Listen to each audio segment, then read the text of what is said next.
ಮಾತೆ ಮರಿಯಳಲ್ಲಿ ಪ್ರಿಯ ಸಹೋದರ ಸಹೋದರಿಯರೇ, ಇಂದು ಮೇ 24ನೆಯ ತಾರೀಕು. ಇಂದು ತಾಯಿ ಧರ್ಮಸಭೆ ಕ್ರೈಸ್ತರ ಸಹಾಯಕ ಮಾತೆ ಮೇರಿ ಹೆಲ್ಪ್ ಆಫ್ ಕ್ರಿಶ್ಚಿಯನ್ಸ್ ಈ ಹಬ್ಬವನ್ನ ಆಚರಿಸಲು ನಮ್ಮೆಲ್ಲರನ್ನ ಆಹ್ವಾನಿಸುತ್ತಿದೆ. ಈ ಹಬ್ಬದ ಹಿನ್ನೆಲೆಯನ್ನ ನಾವು ಹುಡುಕುತ್ತಾ ಹೋದರೆ ಈ ಸತ್ಯದ ಅರಿವು ನಮಗಾಗುತ್ತದೆ. ಲೆಪೆಂತೋ ಯುದ್ಧದ ಸಮಯದಲ್ಲಿ, ಅಂದರೆ ಅಕ್ಟೋಬರ್ ತಿಂಗಳ 7ನೆಯ ತಾರೀಕು 1571ರಲ್ಲಿ ಮಾತೆ ಮರಿಯಳ ಒಂದು ಸಹಾಯದ ಮೂಲಕ ಯುರೋಪಿನ ಎಲ್ಲಾ ಕ್ರೈಸ್ತರು ಒಗ್ಗಟ್ಟಾಗಿ ಜಪಸರವನ್ನ ಪ್ರಾರ್ಥಿಸಿ ಮಾತೆ ಮರಿಯಳ ನೆರವಿಗಾಗಿ ಪ್ರಾರ್ಥಿಸಿದ್ದರು. ಈ ಕಾರಣಕ್ಕಾಗಿ ಆ ದಿನವನ್ನು ಜಪಸರದ ಹಬ್ಬವನ್ನಾಗಿ ಆಚರಿಸುತ್ತಾ ತಾಯಿ ಧರ್ಮಸಭೆ ಇಲ್ಲಿವರೆಗೆ ಬಂದಿದೆ.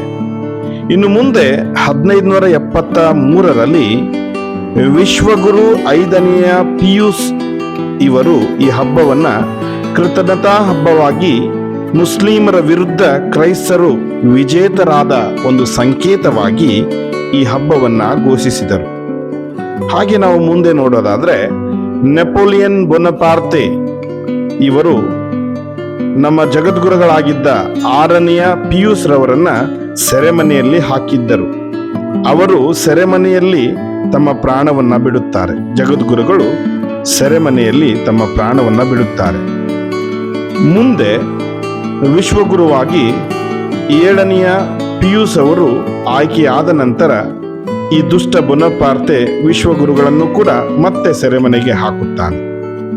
ಸೆರೆಮನೆಯಲ್ಲಿದ್ದಾಗ ವಿಶ್ವಗುರು ಈ ರೀತಿ ಪ್ರಾರ್ಥಿಸುತ್ತಾರೆ: ರೋಮನ್ ಪೀಠವನ್ನ ಓ ಮಾತೆ ಮರಿಯಮ್ಮನವರೇ, ನೀವು ಸಂರಕ್ಷಿಸಿದ್ದೇ ಆದರೆ ದೇವರಿಗೆ ಕೃತಜ್ಞತಾಪೂರ್ವಕವಾಗಿ ತಾಯಿಯೇ ನಿನ್ನ ಹೆಸರಿನಲ್ಲಿ ಒಂದು ಹಬ್ಬವನ್ನ ನಾನು ಘೋಷಿಸುತ್ತೇನೆ ಹಾಗೂ ಈ ಹರಕೆಯನ್ನ ನಾನು ನೆರವೇರಿಸುತ್ತೇನೆ ಎಂದು ಬೇಡಿಕೊಳ್ಳುತ್ತಾರೆ.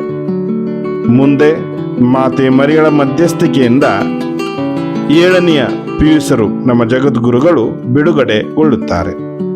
ಮೇ 24ನೇ ತಾರೀಕು 1814ರಲ್ಲಿ ಅವರನ್ನ ಸೆರೆಮನೆಯಿಂದ ಬಿಡುಗಡೆ ಮಾಡಿದ ತಕ್ಷಣ ವಿಶ್ವಗುರುಗಳು ರೋಮ್ನಲ್ಲಿ ತಮ್ಮ ಅಧಿಕಾರವನ್ನ ಮುಂದುವರಿಸುತ್ತಾರೆ.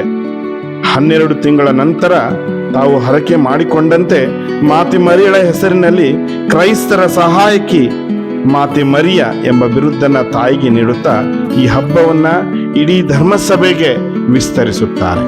ಪ್ರಿಯ ಸಹೋದರ ಸಹೋದರಿಯರೇ, ಮೇರಿ ಮಾತೆ ಕ್ರೈಸ್ತರ ಸಹಾಯ ಎಂಬುದನ್ನ ನಾವೆಲ್ಲರೂ ಅರಿತುಕೊಂಡಿದ್ದೇವೆ. ಆ ತಾಯಿ ಪ್ರತಿ ಕ್ಷಣವೂ ನಮ್ಮ ಸಹಾಯಕ್ಕೆ ಬರುತ್ತಾರೆ. ಈ ಹಬ್ಬವನ್ನ ನಮ್ಮ ಸಲೇಶಿಯನ್ ಧಾರ್ಮಿಕ ಸಹೋದರ ಸಹೋದರಿಯರು ಕೂಡ ಆ ತಾಯಿಯನ್ನ ತಮ್ಮ ಸಂರಕ್ಷಕಿಯಾಗಿ, ಆ ಸಭೆಯ ಪಾಲಕಿಯಾಗಿ ಸ್ವೀಕರಿಸಿದ್ದಾರೆ.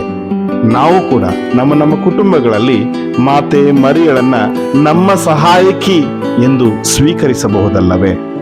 ಬನ್ನಿ, ಮಾತೆ ಮರಿಯಮ್ಮ ನಮ್ಮ ಸಹಾಯಕಿ ಎನ್ನುತ್ತಾ ಆ ತಾಯಿಯಲ್ಲಿ ನಾವು ಪ್ರಾರ್ಥಿಸೋಣ. ಆಮೇನ್.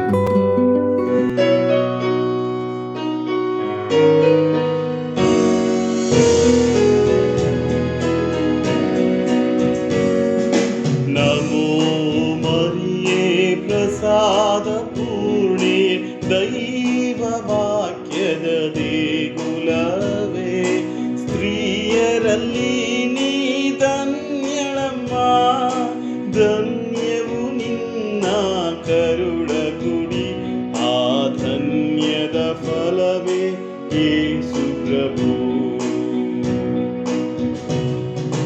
ಓ ಸಂತ ಮರಿಯೇ, ದೇವರ ತಾಯಿಯೇ, ನಾವು ಪಾಪಿಗಳು, ನಮಗಾಗಿ ಪ್ರಾರ್ಥಿಸಮ್ಮ, ಈಗಲೂ ಯಾವ